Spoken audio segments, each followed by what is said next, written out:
teen killers have shattered lives in ways that are beyond comprehension, proving that age is no barrier to committing unimaginable acts. From senseless violence to shocking betrayals, these stories will leave you questioning what drives young minds to such extremes. One such case is Michael Hernandez, whose horrific actions will stay with you long after you hear his story. Let's dive in. A familiar face urged forgiveness for the 15-year-old accused of murdering his parents and younger brothers. 6 years after he methodically moved through his Cockeysville home, murdering his parents and 2 younger brothers, Nicholas Browning made a bid to get his multiple life sentences. Nicholas Browning was born in Cockeysville, Maryland, a suburb of Baltimore. He was raised in a loving household with his parents, John and Tamara, and his younger brothers, Gregory and Benjamin. Tamara was a stay-at-home mom, while John was an attorney. The Browning family seemed to embody the American dream to the outside world. His attempt to show remorse any more than the judge who denied his motion. Coffin says he planned the murders like a professional hitman. Growing up, Nicholas was an honor student and Boy Scout. He excelled in academics and extracurricular activities, playing varsity golf and lacrosse at Delaney High School. But as time went on, dark clouds began to form behind his seemingly perfect facade. The sight drove home the loss of 11-year-old Ben Browning and his 14-year-old brother Greg. Police say older brother Nick killed both boys in their Cockeysville home Friday night. On February 1, 2008, 1 week before Nicholas turned 16, tragedy struck. Nicholas was supposed to be sleeping over at a friend's house, but instead, he snuck out of the house in the middle of the night. Little did he know he was about to embark on a horrifying journey that would forever change his life. Why would I jeopardize? You put money into it. I have a very large, or had to have whatever, inheritance coming to me, regardless if there's insurance money involved or not. Upon returning home, Nicholas used one of his father's guns to carry out a heinous crime. Without hesitation, he shot and killed his mother, father, and 2 brothers. 2 days later, Nicholas confessed to the horrific crimes. He was arrested and charged with 4 counts of first-degree murder, denying him bail. The details of his confession painted a disturbing picture of a family plagued by abuse and violence. Nicholas claimed that his father, John, had physically and sexually abused him for years, leaving him emotionally and physically scarred. They arrived on scene and located all 4 members of the family inside the home. Nicholas's father and prominent real estate lawyer of the firm Royston, Mueller, McLean, and Reed. However, the prosecution had a different theory. The prosecution alleged that Nicholas committed these murders to gain control over his life and exert dominance over his family. They argued that Nicholas killed his parents because he didn't want anyone telling him what to do, and that his decision to shoot his brothers was motivated by his desire to secure the entire inheritance for himself. The same teen who murdered his entire family. One would need to look, of course, at the person, what he was then and what he's become now. As the trial unfolded, several members of Nicholas's loved ones, including his grandfather, pleaded for leniency. The family claimed that Nicholas was the victim of physical and mental abuse and that his actions were a result of years of suffering. They argued that Nicholas should be given a chance to reform and rehabilitate rather than face the harshest possible punishment. Why would I jeopardize? You put money into it. I have a very large, or had to have whatever, inheritance coming to me, regardless if there's insurance money involved or not. After intense negotiations, the prosecution and defense teams finally reached a plea deal. In January 2009, Nicholas pleaded guilty to 4 counts of first-degree murder and was sentenced to 4 life terms in prison, with 2 life terms to be served consecutively. Under the terms of the agreement, Nicholas would be eligible for parole in 2031 after serving 23 years of his sentence. Then fly it over prison fences and into the prison yard where it would be collected by another inmate. Despite his guilty plea, Nicholas attempted to appeal for a sentence reduction in 2014. However, the courts denied his request. Today, Nicholas is serving his sentence at Cumberland, Maryland's Western Correctional Institution.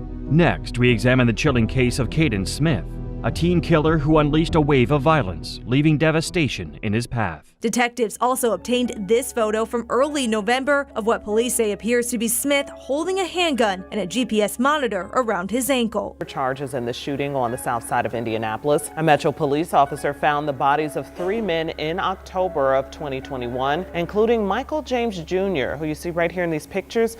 On October 21, 2018, 18-year-old Joseph Thomas, 22-year-old Michael James, and 17-year-old Abdullah Mubarak were found shot dead inside a vehicle in a grassy area near I-465.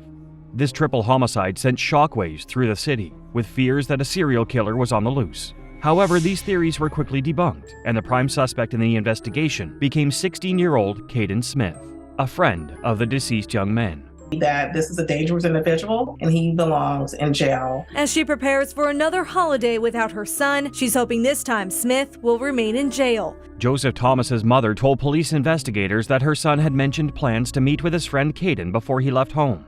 This revelation sparked suspicion and led the investigators to focus on Kaden as a potential suspect. Upon examining Kaden's electronic devices, a search on his cell phone for homicide attorney cost was discovered.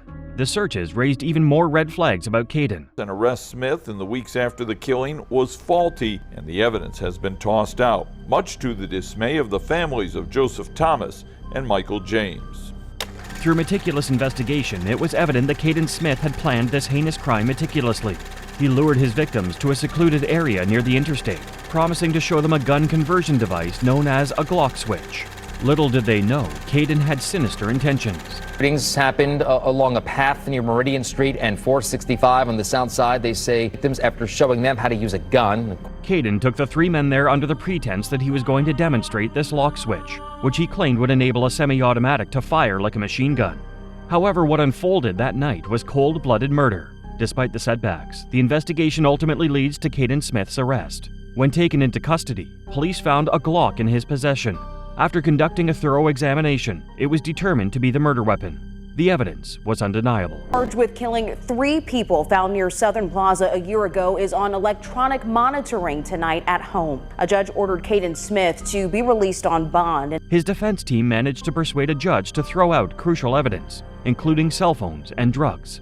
They argued that the search warrant was invalid and yielded little to no evidence connecting him to the triple homicide. Kaden Smith killed Michael James, Abdullah Mubarak, and Joseph Thomas. They say he was 16 years old at the time he was charged as an adult. The trial finally began on August 19, 2024, more than 3 years after Kaden's initial arrest. After a grueling 5-day trial, Kaden was found guilty of 3 counts of murder, 2 counts of felony murder, 2 counts of robbery, and multiple drug and gun-related offenses. On September 17, 2024, 1 month after the trial, Kaden was sentenced to 189 years in prison by a Marion County judge. Prosecutor Ryan Mears, speaking on behalf of the prosecution, stated that justice had been served for the 3 victims. Mears emphasized the significant sentence imposed by the judge, calling it a testament to holding violent individuals accountable for their actions. Kaden Smith's tragic and violent actions shocked those who knew him, but the next case takes us into the chilling world of a young mind gone dangerously astray. Michael Hernandez, a teenager whose brutal crime against his best friend revealed a darkness lurking beneath the surface. Was being treated for bipolar disorder and schizophrenia. And I wanted to apologize to his family, to his mother and his father, because I didn't always feel this way. I'm sorry for what I did to him, and it hurts me how senseless it was, because he was always such a good friend to me. And I wanted to apologize to his family. 14-year-old Michael Hernandez had a passion for heavy metal music and horror movies, which, while not uncommon among teenagers, was where the similarities between him and countless others ended. What Michael confessed to his childhood best friend, 13-year-old Andre Martin, in the summer of 2003 was disturbing. He shared with Andre his desire to become a serial killer, stating that he was studying murderers' mental illnesses. At the time, Andre believed the comment to be in jest and had no cause for concern. Little did he know that Michael was planning a deadly assault against him and their other friend, 13-year-old Jaime Goff. Today is not about how this young man passed away, but instead it is a celebration of how he lived and the lasting impression that he made on our community. Andre Martin is all grown up. He's a Miami-Dade cop. On February 2, 2004, Michael made his move on Andre. The 2 teens met in the Southwood Middle School teachers' parking lot, where they were not allowed inside without a teacher present. However, Michael and Andre disregarded this rule and made their way inside. You're listening to the voice of convicted killer Michael Hernandez talking on the phone from jail. Once they were inside the building, Michael Hernandez lured Andre into the second-floor bathroom and tried to get him into a stall with him. Although they had often snuck into the school before hours, Andre later said something about this day seemed different. It was a warm day outside, but Michael was dressed in a windbreaker, raising suspicions in Andre's mind. This unusual behavior caught Andre off guard, and he couldn't help but wonder what was behind Michael's strange attire. Prosecutors will argue he should spend the rest of his life in prison. As they entered the bathroom, an even more bizarre event took place. Michael put on a hat, adding to the mystery surrounding his intentions. Andre was puzzled, but he wasn't sure if this strange behavior was a sign of danger or simply a whim on Michael's part. Just when Andre was about to decide whether he would follow Michael into the stall, the bell rang. signaling the start of the school day. Andre quickly left the bathroom. With that being said, nothing comes in the way of the bittersweet memories he has of Jaime Goff. His best friend was murdered. Despite the failed attempt on February 2nd, Michael remained undeterred. His determination to kill was unwavering. The following day, on February 3rd, Michael, dressed in his windbreaker and equipped with a hat and latex gloves, lured Jaime Goff into the bathroom, ensuring they were alone. For the stabbing death of Jaime Goff in the bathroom of Southwood Middle School. At the time, both he and the victim were 14 years old. Inside the bathroom, Michael's true intentions were revealed. With Jaime facing away, he pulled out a 4-inch serrated blade. As Jaime turned around, he realized that his life was in danger. Michael, fueled by rage and cruelty, covered Jaime's mouth with his hand. Unable to escape, Jaime futilely waved his hands at the blade, slicing open his hands. In an act of unimaginable brutality, Michael raised the knife and repeatedly sliced Jaime's throat, cutting his windpipe and jugular. Jaime Goff was stabbed to death in a bathroom stall at Southwood Middle School. His classmate Michael Hernandez confessed to stashing the knife in a backpack. The horrifying scene continued as Michael used his knife to poke into Jaime's face and head, ensuring that he was indeed dead. Satisfied with the outcome, Michael disposed of one pair of gloves down the toilet and donned another. He then washed the blood from his hands, jacket, and even his face in the sink. Blood was splattered across the floor and stall, and the body of Jaime lay lifeless on the ground. For his resentencing hearing, his attorney, Manny Hernandez, guiding him through that first part of testimony. Authorities were immediately notified of the murder, and an intense investigation was launched. The focus quickly shifted to Michael Hernandez, who was identified as a prime suspect. After Michael was taken to the police department, he waived his Miranda rights and confessed to murdering Jaime and trying to kill Andre one day earlier. From his father today, also several jailhouse calls made between he and his father, where his father actually plays music that he requests for him. Michael was charged with 2 counts of first-degree murder, one for the brutal killing of Jaime and the other for attempting to take the life of Andre just one day earlier.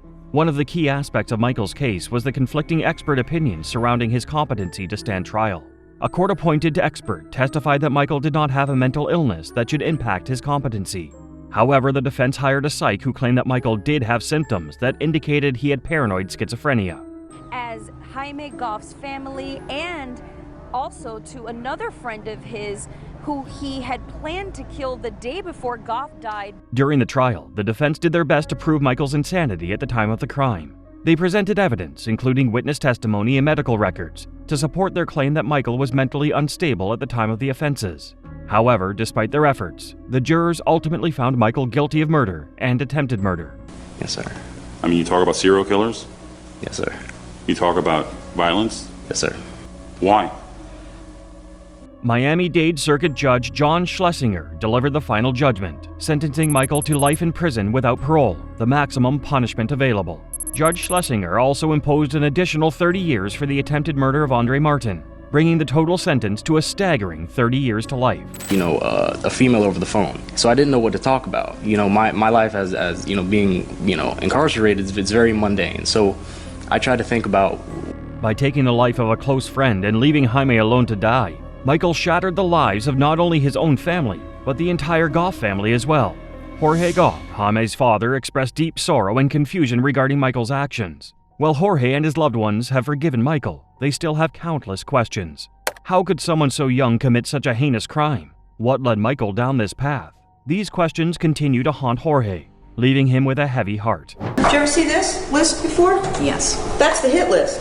That's disturbing, isn't it? It is disturbing. Michael declined to speak during the court proceedings when asked if he wanted to address the court. His mother, Kathy Hernandez, however, expressed her remorse and acknowledged her son's mental illness. She emphasized the need for understanding and support, stating that her son did not deserve the unforgiving sentence of life in prison without parole. The center in his prison jumpsuit, he does say in that profile that he's been locked up age 14.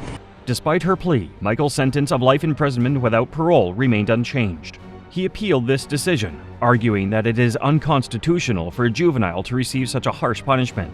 His defense said Michael basically had the juvenile death penalty, and that he was locked away to die as a child. Oh, why don't you practice your weekend learning how to cry? Oh my God.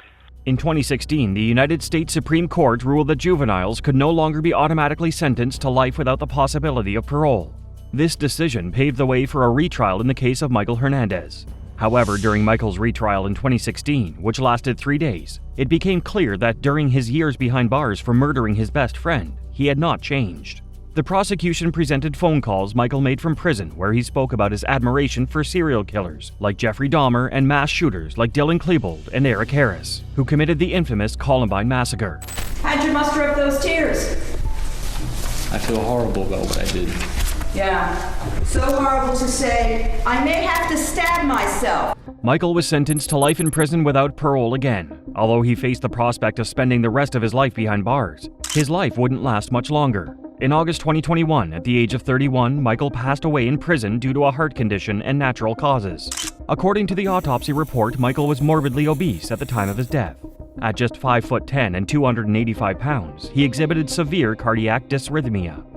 Many people, that is a vitamin for me, a vitamin for my soul, a vitamin to be strong and continuing work for. Jaime's parents, Jorge and Maria Goff, sat with 7 News to share their thoughts and feelings about Michael's passing.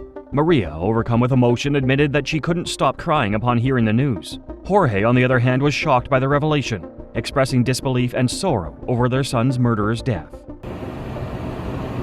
So amazing. Now there's a fresh look at the sign out there.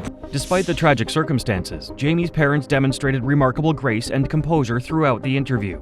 They acknowledged that Michael's death was saddening, even as they expressed their disappointment that he had passed away despite all they had been through. As parents themselves, they knew the pain and loss that the family was experiencing. God made us here, and we're not supposed to be killing each other. Now at 6:30, the parents of Jaime Goff, who was killed in 2004 by a fellow classmate. The news of Michael's death prompted Jorge and Maria to contemplate what Jaime's life could have been like had he still been alive. Jorge expressed his hope that Jaime would have pursued a successful career, married, and formed a loving family. Maria, too, thought of her son every day and expressed her desire to reunite with her son one day.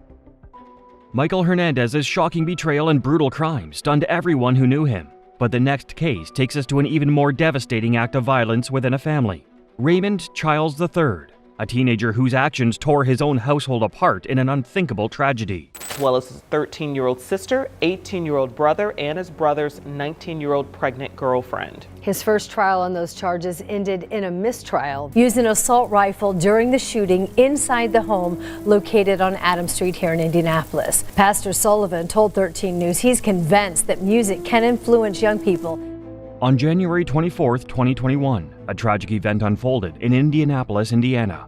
On this day, a 17-year-old named Raymond Ronald Lee Child III committed a horrific crime, murdering his own family members in cold blood. The events leading up to the brutal act were set in motion when Childs received a phone call from his father, Raymond Childs Jr., asking him to come home from his girlfriend's house. 6 people, including a pregnant woman and her unborn child, found dead in this home on Adams Street. When Raymond Childs arrived at the family home, his emotions quickly escalated. Angered by his father's request, he decided to act out his revenge in the most devastating manner possible. With a gun in hand, Raymond embarked on a mission of destruction, systematically eliminating every member of his family. Kezzie Childs, Raymond's 42-year-old mother, was his first victim. Raymond then turned his attention to his father, Raymond Childs Jr., and pulled the trigger, ending his life as well. Next, Raymond turned his attention to his 13-year-old sister, Rita. The violence continued as Raymond turned his gun on his 18-year-old brother, Elijah, and his 19-year-old pregnant girlfriend, Kiara Hawkins. In the midst of this carnage, Raymond's 15-year-old brother managed to escape and sought refuge at a neighbor's house. Alerting the local authorities, the survivor provided crucial information that would lead to Raymond's arrest. According to the testimony of the brother, Raymond shot both their parents in their home on Adams Street. The devastated father, in his last moments, uttered the words, "I'm sorry, Raymond, I love you." Based on the evidence provided by the brother, Raymond Childs III was arrested and charged with 6 counts of murder and 1 count of attempted murder.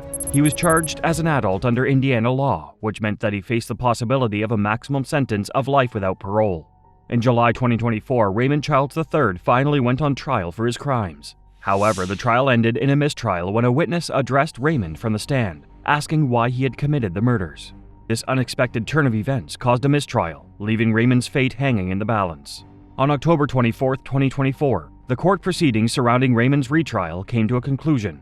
After a 5-day trial, Raymond was found guilty of murder, attempted murder, and a misdemeanor charge of carrying a handgun without a license. Prosecutor Ryan Mears delivered a powerful statement following the verdict, expressing his utmost satisfaction. Mears stated that what happened on Adams Street in January 2021 was unfathomable, and he believed that the jury's verdict brought justice to the victims and the survivor of a horrific crime. Raymond's sentencing is scheduled for January 7, 2025. Next, we present to you the case of James Fairweather, a notorious murderer from the UK who committed a series of random acts of violence. It was laying on the grass, like that. It was like that, just fast asleep, where he was drunk. Then he goes, he's the one. James Fairweather attended Colchester Academy in England, where he encountered numerous struggles due to his physical appearance and struggle with academics. Diagnosed with dyslexia, James faced constant bullying, which only intensified his suffering. The loss of his beloved grandmother in 2012 further impacted his well-being, leading to a deep sense of grief and isolation. However, none of those circumstances provided an excuse for what James Fairweather would go on to do. On March 29, 2014, the unimaginable happened. James Fairweather attacked the defenseless James Atfield, a 33-year-old father of 5 who had been seriously injured in a car accident years before. The tragic incident unfolded at Castle Park, where James Atfield was lying on the grass. James Fairweather, driven by unimaginable rage, viciously stabbed James Atfield multiple times, leaving him bleeding to death. As the details of the case unfolded, it was revealed that James Atfield had been stabbed over 100 times. 3 months after the brutal murder of James Atfield, Nahid Al-Mania, a 31-year-old Saudi student at the University of Essex, fell victim to James Fairweather's violent rampage. Nahid's body was found on Salary Brook Trail, near her home, with multiple stab wounds. So, today, Chief Superintendent Carl O'Malley gave interview after interview after interview, repeated appeals for public help. As the police investigated, they questioned over 50 individuals with a history of knife crime in the area. James Fairweather remained under the radar. By January 2015, nearly 1,000 people had been spoken to regarding the murders of James Atfield and Nahid Al-Mania. These murders, which took place in a public park in broad daylight, shocked the nation. The head of the Major Crimes Unit for the Essex Police described the killings as brazenly executed. Despite the lack of evidence, the police even went as far as investigating whether Nahid's murder was a hate crime due to her Saudi background. In May 2015, a breakthrough came when a dog walker found James Fairweather loitering in a park and called the police. When the police arrived, they discovered James with rubber gloves and a knife in his possession. He was arrested on the spot.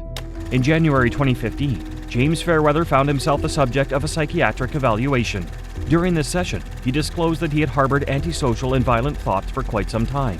This revelation sparked a further investigation into James's life, and a search of his personal belongings led authorities to uncover a disturbing truth. James had a deep fascination with serial killers, with a particular interest in the Yorkshire Ripper. As the investigation continued, there was mounting evidence suggesting that James was indeed connected to the 2 murders in the park.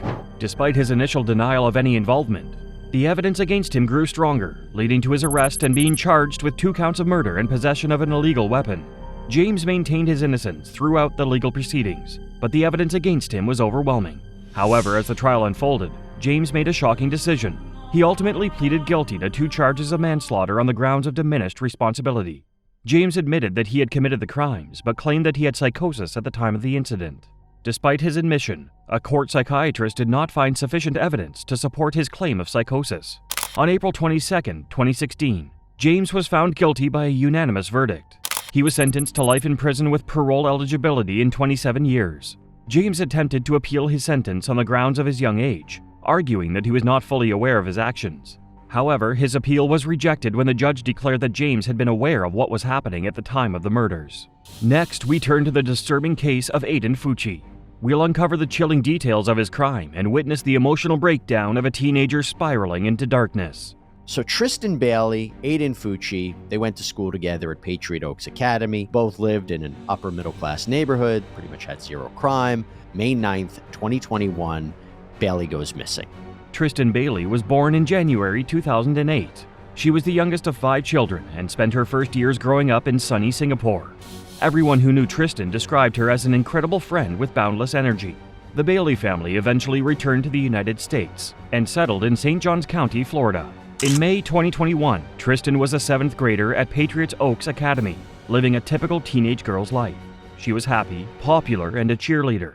However, things changed on May 9th, 2021, when Tristan's mother went to her bedroom to wake her up and discovered she was nowhere to be found. 49 of the stab wounds were located on her hands, arms, legs. Tragically, hours later, a person walking through a wooded area on Saddlestone Drive near Jacksonville stumbled upon a retention bond and couldn't help but notice what appeared to be a mannequin. Upon closer inspection, they realized it wasn't a mannequin, but the body of a young girl they'd all come to know and love. It was Tristan. The medical examiner's report revealed a shocking discovery. Tristan had been stabbed multiple times, with a staggering total of nearly 120 wounds. Shockingly, many of those wounds were found to be defensive, indicating that she had fought for her life. As crime scene investigators meticulously combed the area, they stumbled upon crucial evidence. A buck knife missing a tip was discovered in the pond near Tristan's body. However, the missing tip was found in an even more disturbing location, lodged in Tristan's head. Multiple witnesses came forward, stating that they had seen 14-year-old Aiden Fucci and Tristan together before she was reported missing. These statements, coupled with Aiden's ever-changing stories when questioned by police, added fuel to the fire. One of the stories Aiden told investigators involved an altercation between the two, where he claimed that Tristan had touched his privates, prompting him to push her away physically. According to Aiden, Tristan fell to the ground and hit her head. After being questioned by the police while sitting in a patrol car, Aiden took pictures and videos and posted them on Snapchat. In one post, Aiden asked, "Hey guys, has anybody seen Tristan lately?" At midnight on May 10th, 2021, the police conducted a search of Aiden's home in search of evidence connecting him to Tristan's murder. Inside the room belonging to Aiden, investigators discovered a sheath matching the knife found near Tristan's body. Additionally, they found clothing stained with blood. 3 hours later, Aiden was arrested and charged with second-degree murder. However, the charges were later upgraded to first-degree murder after further investigation and witness statements. Aiden was held without bond as the police delved deeper into his case. When the police spoke to Aiden's friends, they revealed that Aiden had admitted to them that he was going to kill someone by taking them into the woods and stabbing them. Sophie Bauman, Aiden's ex, shared a shocking revelation as well. She stated that one time when Aiden was playing around with her, he pretended to stab her and later told her that he heard voices in his head. Aiden's alleged actions, combined with the evidence presented against him, portrayed him as a troubled and dangerous young man. In a shocking turn of events, Aiden's mother, Crystal Smith, was arrested and charged with tampering with evidence. The accusation stated that Crystal had washed blood off her son's jeans, potentially hindering the investigation. However, despite the initial charges, she was later released. As jury selection was set to take place in February 2023, Aiden pleaded guilty to first-degree murder on February 6th. In a letter written after the incident, Aiden expressed remorse for the pain he had caused Tristan's family. Aiden's remorse did not spare him the consequences of his actions. On March 24, 2023, he was given a maximum sentence of life in prison, with a minimum parole eligibility of 25 years. This case is probably the most difficult and shocking case that this county in St. Johns County has. Judge R. Lee Smith described the case as difficult and shocking, emphasizing that Tristan was murdered for no reason other than Aiden's internal desire to feel the thrill of taking another person's life. To symbolize the pain and suffering endured by Tristan's family, one of Tristan's sisters dropped 144 stone hearts into a glass jar. Each heart represented the number of times Tristan had been stabbed. As each loved one of Tristan read their statements, the room was filled with a mix of emotions. The pain, anger, and sadness were palpable in the air. With each passing sentence, the jar of hearts stood in front of them, symbolizing the shattered remains of their hearts. Aiden Fucci's horrifying actions and lack of remorse shocked the nation, but the next case is equally unsettling. Zier Brooks, a young man whose violent choices left devastating consequences for those around him. Edmund Butler was only 17. His family had just had a celebration sending him off to prom. But last July, Butler was found dead in his car here at South Leibold and Gilroy Streets in southwest Detroit. Officers of the Detroit Police Department were called to a shooting scene on July 26, 2022, outside of River Road in the southwest part of the city. Upon arrival, they discovered the body of a 17-year-old young man named Edmund Butler, who had been shot in the back of his head. The medical examiner later determined the cause of death to be a gunshot wound, and the manner was ruled a homicide. Detroit police interrogation video is of 17-year-old Zier Brooks. Brooks was Butler's lifelong best friend. As the investigation unfolded, detectives of the Detroit Police Department swiftly zeroed in on Edmund Butler's best friend, Zier Brooks. After extensive interrogation, Zier eventually admitted to being the one who shot and killed Edmund. He revealed that he had planned to meet Edmund with the intention of buying $200 worth of marijuana, but all along, he had sinister intentions.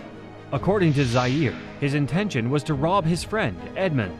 However, things took a tragic turn when he claims he was forced to shoot Edmund. fearing that he could identify Zier as the robber. On August 31, 2022, Zier was arrested and charged with first-degree murder, felony murder, carrying a concealed weapon, and other felony charges related to firearms.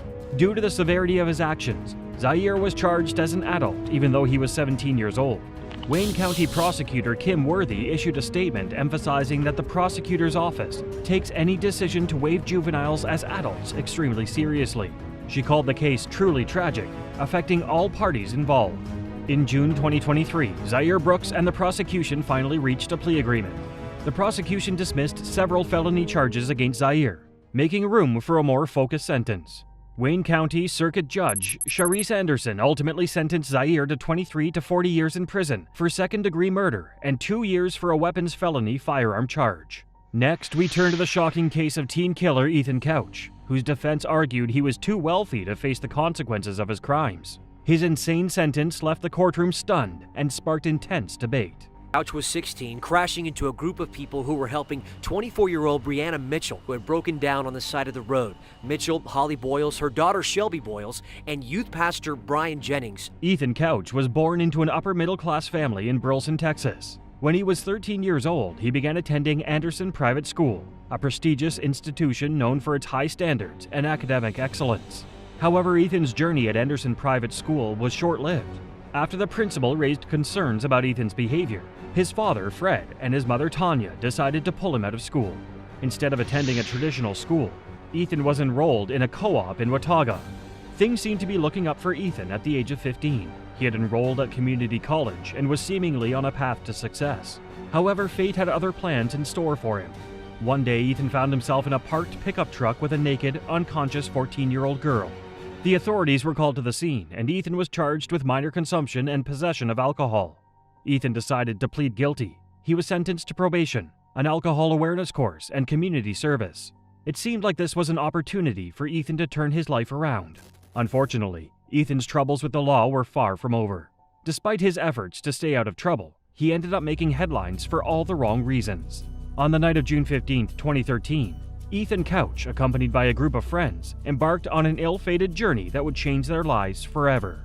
Armed with 2 cases of beer he had stolen from Walmart, Ethan decided to drive his father's 2012 red Ford pickup truck with 7 passengers inside. As Ethan recklessly sped down the road, oblivious to the speed limit and warning signs, tragedy unfolded. 24-year-old Brianna Mitchell's SUV had stalled, and she pulled over to seek assistance. Brianna had no idea fate would bring her face-to-face with Ethan and his irresponsible actions. Holly Boyles and her daughter Shelby, who were living nearby, happened to be passing by. Holly, a 52-year-old woman, and her 21-year-old daughter Shelby, who was home visiting from university, decided to lend a helping hand to Brianna. In the meantime, Brian Jennings, a youth minister and father of 3, had also stopped to assist Brianna. As Ethan's truck barreled down the road, it swerved into Brianna's vehicle and crashed into Brian's parked car. The collision caused Brian's car to strike an oncoming vehicle, and in an instant, the scene turned into a chaotic disaster. Ethan's truck flipped over, ramming into a tree. Tragically, Brianna Mitchell, Holly and Shelby Boyles, and Brian Jennings all lost their lives in the incident. Sergio Molina, a passenger in Ethan Couch's vehicle, survived the horrific crash, but was left paralyzed from the neck down. The other passengers in Ethan's vehicle, as well as Ethan himself, were taken to the hospital, but miraculously they suffered no serious injuries. However, 3 hours after the incident, it was discovered that Ethan's blood alcohol level was a staggering 0.24%, 3 times over the legal limit. As if that weren't enough, he also tested positive for marijuana and diazepam. After the medical staff cleared Ethan at the hospital, he was arrested and charged with 4 counts of intoxication manslaughter and 2 counts of intoxication assault. He pleaded not guilty. As the story unfolded, the media soon discovered that Ethan's parents, Fred and Tanya, had been in trouble with the law. Fred had previously been charged with evading arrest, theft by check, and assault on Tanya. To add insult to injury, he was also convicted of misdemeanor assault in 2000. While these charges were shocking, Tanya's past truly raised eyebrows. In 2013, the same year as the fatal accident involving her son, Tanya was sentenced to a $500 fine and community service for reckless driving. It was a disturbing revelation that hinted at a disregard for the law and the consequences of their actions. It was obvious from the beginning that the Couch family was used to some sort of privilege. This mindset became even more apparent when G. Dick Miller, a defense-hired psych, testified during Ethan's trial. Miller claimed that Ethan suffered from affluenza, and couldn't link his actions with consequences because his mother and father taught him that money, privilege, and power were connected. The affluenza defense, a term coined by the Couch family's legal team, gained international attention for its outrageous claims.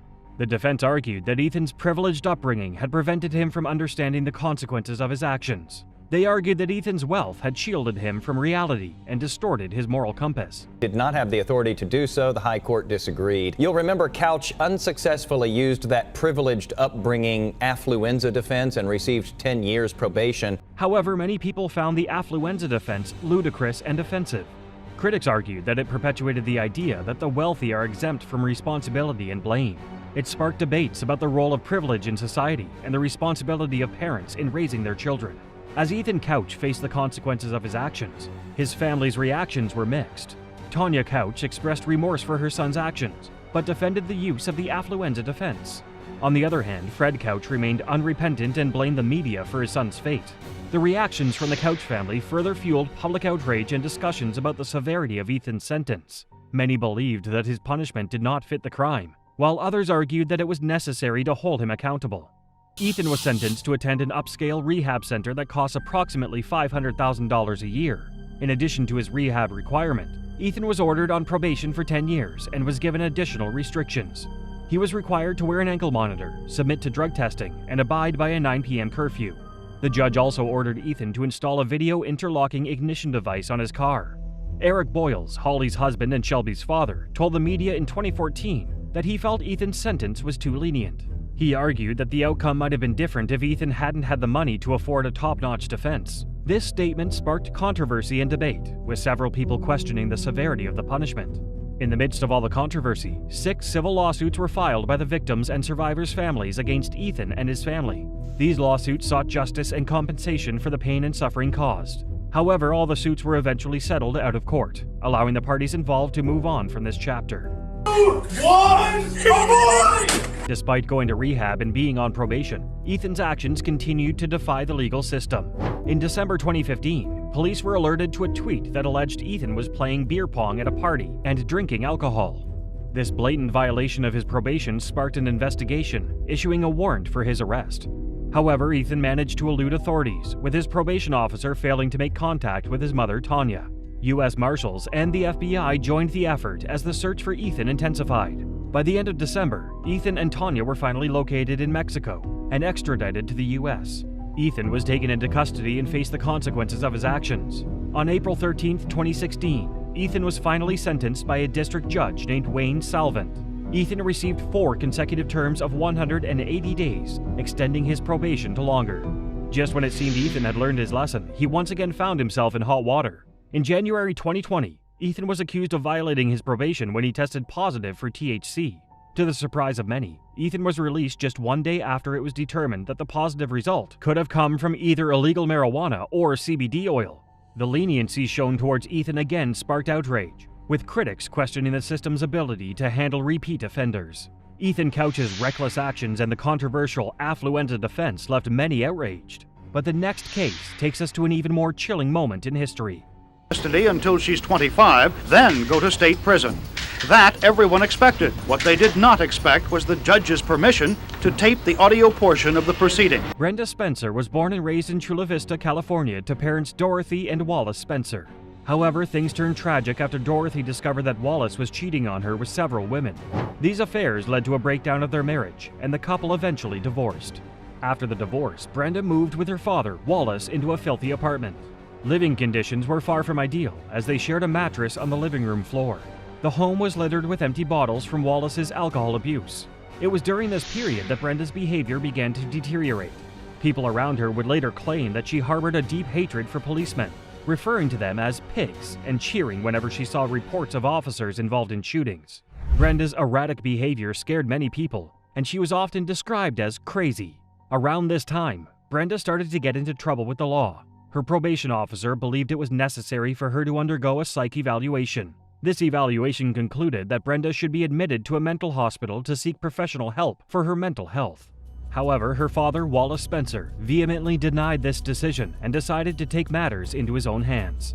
Instead of seeking proper mental health treatment for his daughter, Wallace Spencer purchased Brenda a Ruger 10-22 semi-automatic .22 caliber rifle with a telescoping light and 500 pounds of ammunition.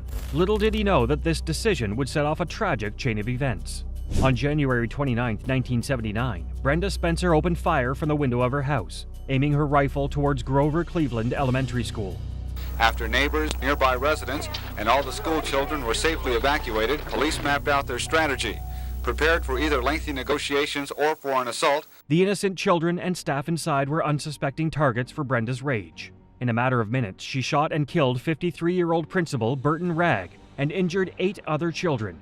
She also managed to wound 56-year-old Mike Sucher, the school custodian, fatally. Officer Robert Robb arrived at the scene in an attempt to end the massacre. However, as he approached Brenda's house, she opened fire, striking him in the neck. Luckily, the police at the scene acted quickly and moved a garbage truck in Brenda's line of fire, stopping her from shooting any further. Brenda then barricaded herself inside her home and spoke to a reporter from the Evening Tribune on the phone. She revealed her motive for the shooting, saying, "I don't like Mondays." After hours of waiting, the negotiations did pay off. SWAT officers and police could congratulate themselves on the fact that no more blood was spilled after the initial shootings. After several hours of negotiation, negotiators surrounded Brenda after being promised a Burger King. Despite her age, Brenda was charged as an adult and pleaded guilty to 2 counts of murder and assault with a deadly weapon. In April 1980, just one day after she turned 18, she was sentenced to concurrent terms of 25 years to life. There being no legal cause, my sentence should not now be imposed. That is correct. As to counts 1 and 2, the sentence is 25 years to life. In exchange, 9 counts of attempted murder were dismissed. Brenda's actions shocked the nation and earned her the title Schoolgirl Sniper. With her young age and lack of remorse, the public reaction was a mix of shock and horror. This crime was particularly chilling as she targeted elementary school students. The thought of a child being gunned down by a teenager left many in disbelief. The lead singer of the Boomtown Rats, an Irish new wave band, was particularly struck by what happened. Bob Geldof was deeply affected by Brenda's story. He was particularly struck that Brenda had cited her dislike of Mondays for her heinous crime. This quote inspired Bob to write a song called I Don't Like Mondays, released in July 1979. Despite the severity of the charges, Brenda became eligible for parole in 1993 for the first time. However, her request was denied. At her parole hearing in 2001, Brenda alleged that her father had harmed her, but her father, Wallace, adamantly denied these claims, stating they were untrue. The board ultimately denied her parole. Brenda, currently serving her sentence at the California Institution for Women, was dealt a devastating blow at her latest parole hearing in August 2022. In spite of her efforts to prove her rehabilitation, she was still deemed unsuitable for release. Her next parole hearing is in 2025. Brenda Spencer's unthinkable act of violence shocked a nation and left an enduring legacy of pain. But the next case takes us to a very different kind of crime. Max Wade, a teenager whose bold and audacious crimes, including theft and attempted murder, revealed a dangerous mix of recklessness and ambition. Wade's legs will be chained up during his upcoming trial. His attorney was concerned about the image that would have on the jury, so curtains have been put up in front of his seat. This area here. Max Wade first gained attention when he made headlines for stealing a Lamborghini that belonged to none other than celebrity chef Guy Fieri. This audacious act earned him 15 minutes of fame and landed him in hot water with the law. However, Max's legal troubles did not end there. In 2013, he was found guilty of 6 charges, including attempted murder. Despite being just a teenager at the time of the crimes, he was tried as an adult. In April 2012, Max committed a drive-by shooting in Mill Valley. His target was 19-year-old Landon Wallstrom, who was in a car with 18-year-old Eva Dedier. Max was initially charged with attempted murder in Eva's case, but the charge was dropped. Max's actions were deemed so severe that he was ultimately sentenced to life in prison, plus 21 years and 4 months. Judge Kelly Simmons, who delivered the harsh verdict, stated that Max planned the attack perfectly, and that's kind of scary. However, the sentence was met with controversy as Max's attorney argued that it violated the 8th Amendment, which protects individuals from cruel and unusual punishment. Max's defense attorney argued that considering his immaturity and troubled childhood, a life sentence would be disproportionate and unfair. They argued that Max's young age and troubled upbringing should have been taken into account by the judge, considering Max's lack of criminal experience and background. The prosecution sought to counter these claims by highlighting Max's dangerous nature and intentions. They argued that Max had planned to carry out a violent burglary at a high-end San Francisco jewelry store, valued at over $6 million. This planned heist involved the use of a bomb, fake police uniforms, and a chopper. Despite reviewing the evidence, Judge Simmons denied the prosecution's request to introduce this evidence, stating that the plans were unrelated to Max's current case. This decision caused an uproar among some who believed Max's intentions should have been considered in sentencing. While some argued that he deserves a life sentence for his crimes, others believe that his age and troubled background should have been taken into account. One of the detectives who worked on the case and had helped identify Max as a suspect expressed his satisfaction with the guilty verdict. He was quoted as saying, "I wouldn't want my mother or girlfriend to be on the same streets as Max Wade." In a shocking turn of events, in 2021, Max's sentence was significantly reduced by 10 years, which increased his parole eligibility by 7 years. During Max's parole hearing, he shocked everyone with his remarkable transformation. He claimed that he had changed significantly while in prison, stating that the death of a close friend had had a profound impact on him. Max elaborated on how this experience had opened his eyes and made him realize the error of his ways. Max went on to tell the parole board that he had earned his GED and was now studying computer science. He expressed a desire to work in cybersecurity. The state parole board, impressed by Max's good behavior and assessed him as a low to moderate risk, decided to grant him parole. This decision was met with objections from the Marin District Attorney's Office, which argued that Max was merely a wolf in sheep's clothing. Despite their concerns, the parole board stood by their decision, citing Max's impressive progress and willingness to change. The parole decision, made on July 20th, will be reviewed by the board's legal division and California Governor Gavin Newsom. This process can take upwards of 3 months as both parties carefully examine the details of the case and weigh the potential consequences.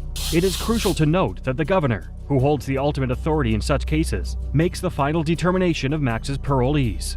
From Max Wade's high-speed chase with the law, we move on to a far darker and more disturbing story: the case of Robert and Michael Beaver. These teenage brothers took sibling rivalry to a horrifying level, committing unthinkable acts against their own family. Broken Arrow, Oklahoma has 1, maybe 2 murders a year, but tonight this community is reeling from 5, the worst crime anyone here can remember. In 2015, the quiet town of Broken Arrow, Oklahoma was rocked by a shocking crime involving the Beaver family. Daniel and April Beaver were a seemingly ordinary couple, raising their 5 children in a modest home. But beneath this facade, a darker truth lurked. The Beavers were a close-knit unit, with Robert, Michael, Crystal, Daniel, Christopher, Victoria, and Autumn making up their brood. Those who knew the family described them as quiet and withdrawn, preferring to keep to themselves. The children, homeschooled by their parents, were rarely seen interacting with other children in the neighborhood. Despite their seemingly innocent exterior, rumors about the Beaver brothers, Robert and Michael, began to circulate. There was something unsettling about them, but no one could put their finger on it. Police don't yet have a motive, one calling this the worst single criminal event in this town's history. On July 21, 2015, Robert and Michael Beaver collected body armor and knives, hatching a plan to carry out a horrific act of violence. These 2 brothers were plotting to murder their family the very next day. Around 11:30 p.m., Robert and Michael enacted their deadly plan, starting with a horrifying act of violence. They slit their 13-year-old sister Crystal's throat, leaving her fighting for her life.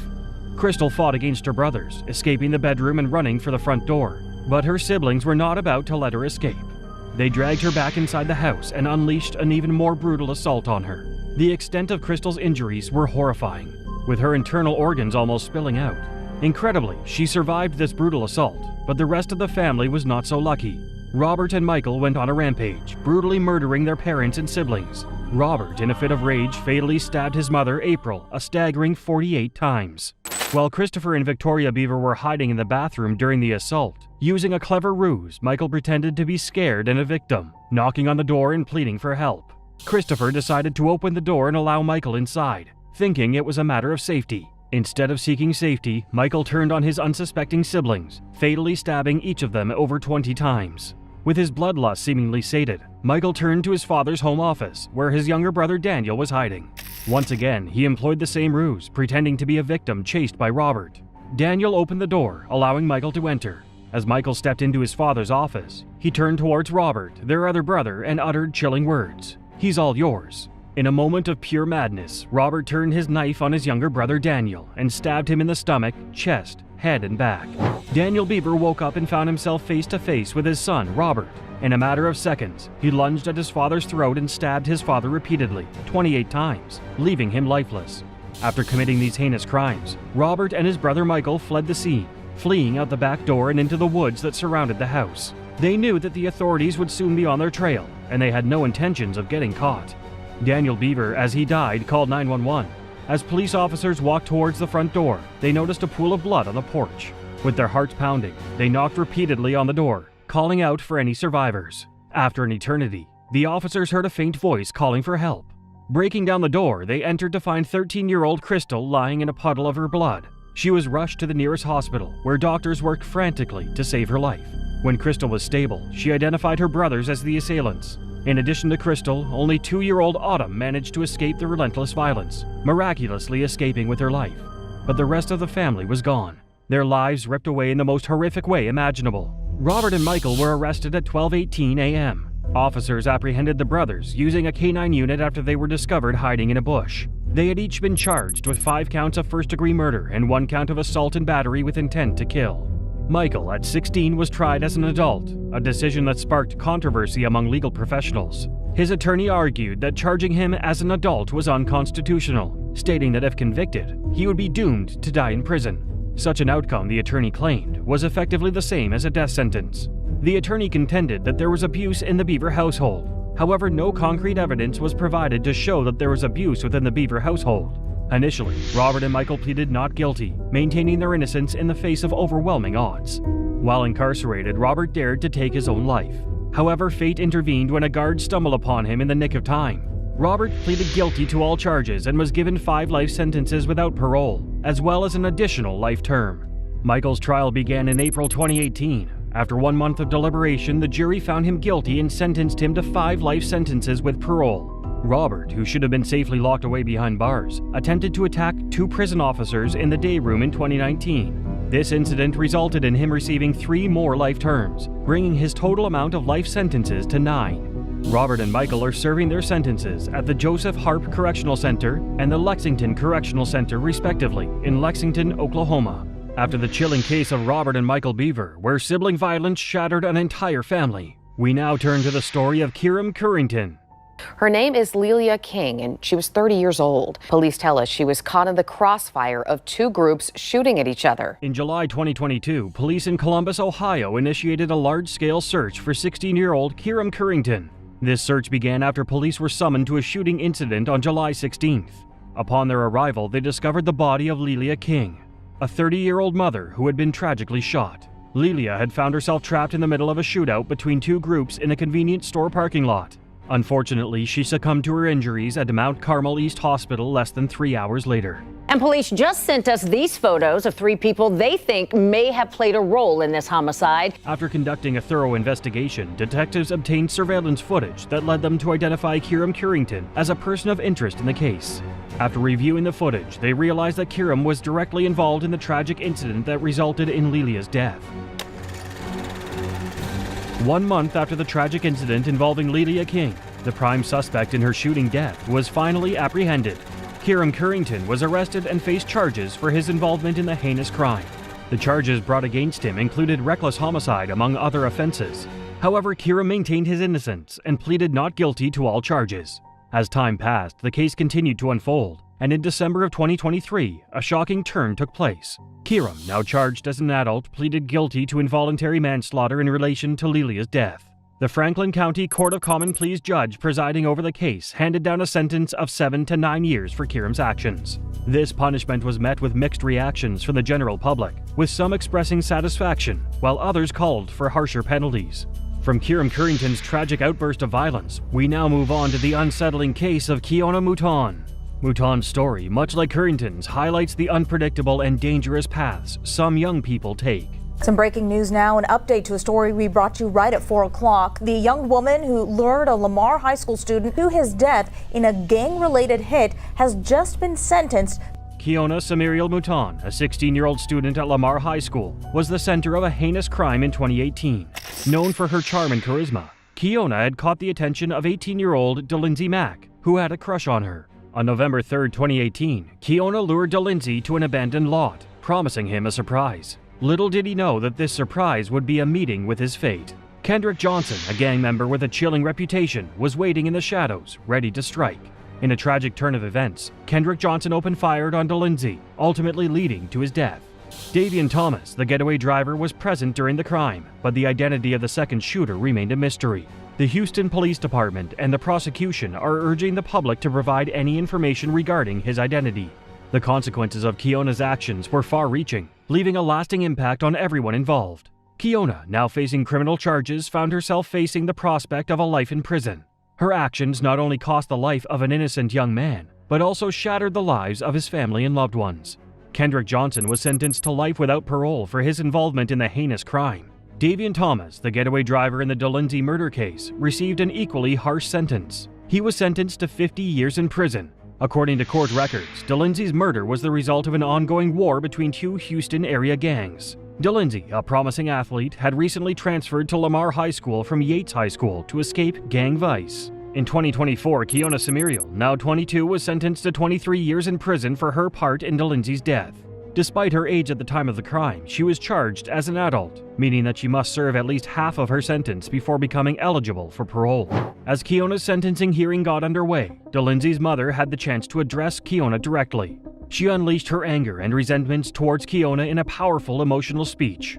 Her voice filled with raw emotion, she expressed her deepest hatred towards the teen, stating, "I hate you. You disgust me." While Kiona attempted to fight back tears, DeLindsey's mother had no qualms about pouring salt on her wounds. She bluntly told Kiona, "Don't you dare cry." The sentiment was clear. This mother felt no sympathy or remorse for the perpetrator of the heinous crime. In the aftermath of the hearing, Assistant District Attorney Sarah Seeley held a press conference to address the sentencing. She emphasized the severity of the case, highlighting its devastating impact on DeLindsey's parents. Miss Seeley stated that DeLindsey's parents had placed their child in the one place they believed he would be safe, school. But Kiona had taken advantage of the situation and orchestrated the murder. Kiona Mouton's shocking crime left a community in disbelief, but the next case reveals an even more harrowing tragedy. Teenager who was accused of shooting a classmate 3 times was in court this afternoon to face upgraded adult charges. Davius Smith has been in a juvenile detention center. In January 2022, a shocking incident occurred at Seminole High School in Florida, leaving the community in disbelief. Sanford police arrested a 16-year-old student named Davius Smith for allegedly shooting an 18-year-old student inside the school around noon. The charges against Davius include 1 count of open attempted homicide, 1 count of possession of a firearm on campus, and 1 count of firing a weapon and disturbing the peace while interfering with school functions. McIntyre is a senior who played cornerback on the Seminole High School football team. His family says he has been planning on playing in college next year and has several offers. The victim of the shooting, Javon McIntyre, was a cornerback for his high school football team who dreamed of playing the sport in college. However, after the shooting, Javon's hopes were put into question, as he worried his injuries might hinder his chances of pursuing his dreams. Javon underwent surgery on his wrist after being shot 3 times, but fortunately, he survived and was in stable condition. Deputies say he shot 18-year-old Javon McIntyre 3 times on campus at Seminole High School last month. After Smith told investigators the two had words in the bathroom.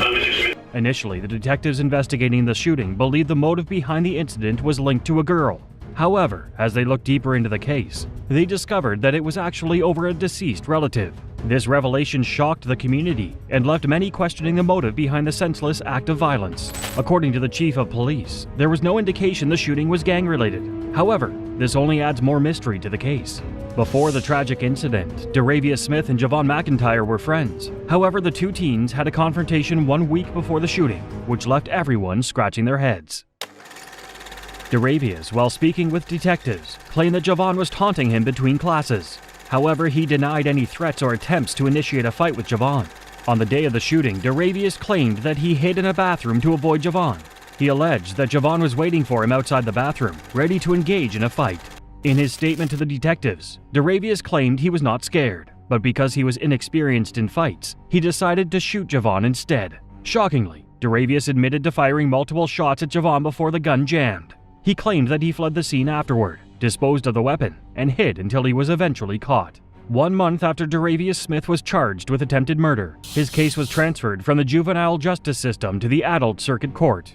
Davius opted not to go to trial, instead entering a no-contest plea to the charges against him. In July 2024, Davius faced the consequences of his actions as Judge John Galuzzo handed down a 15-year prison sentence to be served concurrently. Additionally, he was ordered to serve 5 years on probation. Probable cause for attempted first-degree premeditated murder with a firearm reclassified as a light felony. Your client will be held at no bond as to that count. While on probation, Davius was ordered to wear GPS and is prohibited from possessing firearms. The judge made another important decision, banning Davius from having contact with his victims, their families, and even Seminole High School property. Recognizing the potential mental health issues at play, the judge ordered Davius to undergo mental health evaluations. In addition to mental health evaluations, the judge also required Davius to enroll in anger management courses and life skills programs. Javon McIntyre filed a lawsuit against the Seminole County school system in November 2022. In his lawsuit, he alleged that the school did not do enough to protect him. According to Javon's complaint, several school officials heard Davius threaten him 1 week before he was shot. The complaint further alleges that as he was running and screaming for help after being shot, one school staff member ran past him in the opposite direction and didn't help. Javon, by 2022, was a student at Tusculum University in Tennessee. Due to the devastating consequences of the shooting, Javon sought justice and demanded compensation. He believed his injuries warranted a fair settlement and is seeking at least $100,000. Our next case takes a shocking turn with Curtis and Katherine Jones, siblings who became the youngest teens ever charged with first-degree murder in the U.S. Jones was only 13 and her brother Curtis 12 when they shot and killed Nicole Spites in 1999. Curtis and Katherine Jones were siblings who found themselves at the center of a shocking murder case. Living in Port St. John, Florida, with their father, Curtis Jones Sr., the siblings were part of a tight-knit family. However, things took a turn when Curtis Sr. began a relationship with Nicole Spites, a 29-year-old woman with 2 daughters. The brother and sister, the youngest at the time to be charged as adults with murder in the country, pled out and were sentenced to 18 years in prison. For a few months in late 1998 and early 1999, the Jones family, Nicole and her daughters, had lived together. However, on January 6, 1999, a horrific event unfolded that would change their lives forever. As Nicole sat working on a 500-piece puzzle at the dining room table, Katherine approached her, holding her father's 9mm handgun. Without hesitation, Katherine opened fire, shooting Nicole in the torso.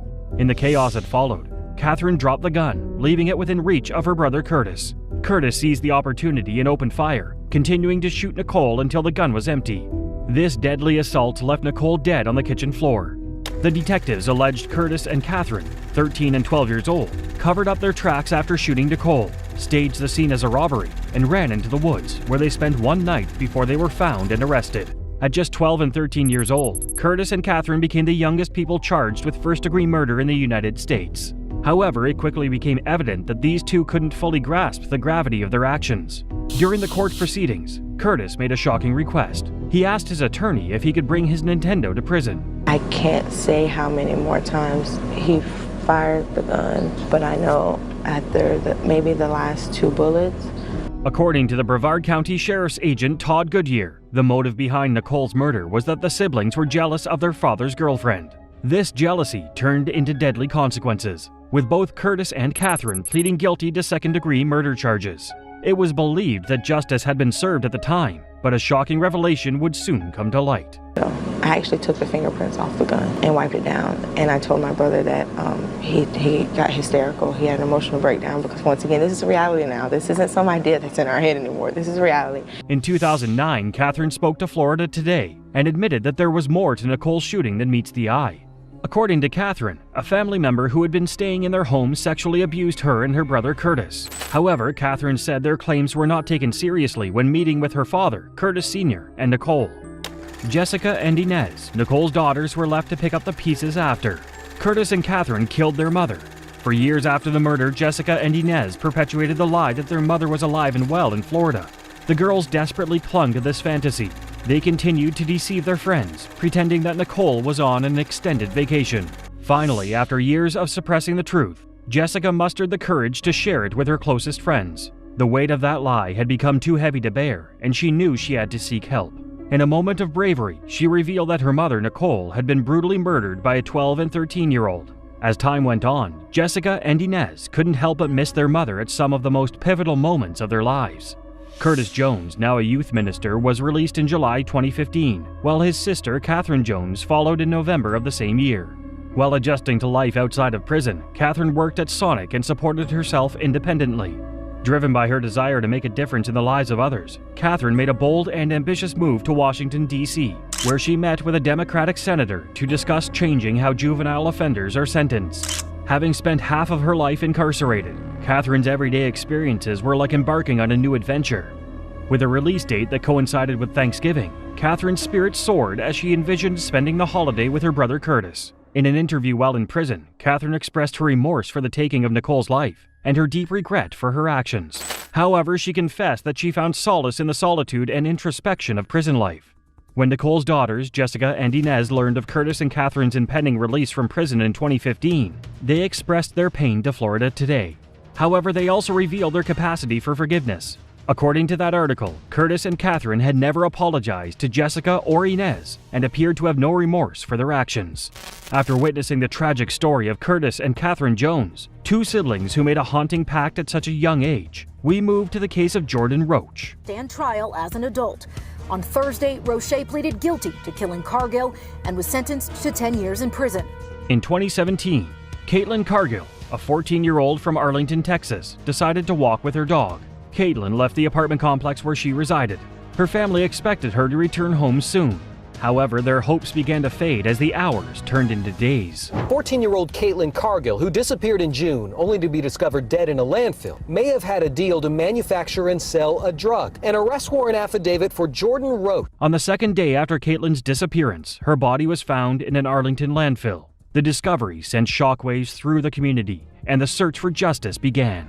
It wasn't until August 2017 that the police finally revealed Caitlin's cause of death. Tragically, it was determined that she had been the victim of homicidal violence. This news only intensified the search for answers. In September 2017, police made a shocking announcement. They had arrested 16-year-old Jordan Roach, an acquaintance of Caitlin's. Jordan was charged with murder and transported to the Tarrant County Juvenile Detention Facility in Fort Worth. According to Jordan's arrest records, the police believed Caitlin was killed because of a drug deal gone bad. They also alleged that the murder weapon used was a hammer. Police say they found a claw hammer along with Cargill's blood inside of an apartment. Caitlin's murder sparked outrage among the residents of Bedford, where the young girl once lived. They are not only angered by the brutality of the crime, but also by the way the police and the media treated Caitlin. One of the most concerning aspects of this case is that the Bedford police never issued an Amber Alert when Caitlin disappeared in June 2017. This failure to act concerned many community members, as they believed that the situation warranted an immediate response. However, the Bedford police stated that Caitlin's information was entered into a local and national database, but they had no information to indicate she had been abducted, and therefore could not issue an Amber Alert. Fast forward to April 2022, and there is finally some closure in the case. Is committed to remembering her daughter with a memorial garden in Hearst and a motorcycle ride each June in Caitlin's honor. I live because she can't, so we do. Jordan Roach, the 17-year-old perpetrator, was sentenced to 10 years in prison after he pleaded guilty. Since Jordan had been behind bars since his arrest, it meant that he would receive credit for time served. Trisha West, Caitlin's mother, expressed her outrage and disbelief at her daughter's murder during Jordan's sentencing hearing. She firmly believed her daughter would have become a valuable member of society, but Jordan's actions robbed Caitlin of that opportunity.